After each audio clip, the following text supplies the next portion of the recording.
Les marchés s'inquiètent des conséquences de l'épidémie. C'est votre éclairage éco. Bonjour Nicolas Barret. La crainte, c'est que le virus finisse par plomber l'économie chinoise. Oui, c'est la grande différence avec l'épidémie du SRAS en 2003. Depuis cette époque, la part de l'économie chinoise dans l'économie mondiale a triplé, ce qui veut dire que l'effet de contagion sur les autres économies risque d'être beaucoup plus important et rapide. De plus, l'épidémie survient alors que la machine économique chinoise est déjà en train de ralentir. C'est la raison pour laquelle les marchés financiers dévissent, surtout en Asie.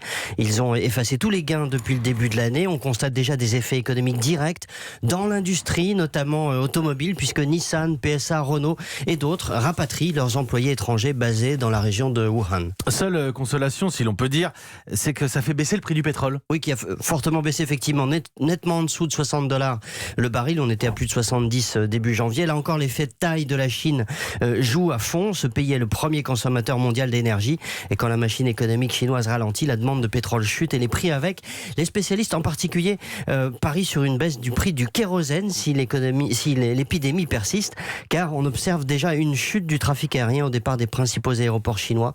800 vols de moins, rien que le week-end dernier, ça veut dire moins de touristes, y compris en Europe. On n'a pas fini de mesurer les effets en chaîne de ce coronavirus qui a tué plus de 100 personnes en Chine et qui inquiète bien au-delà.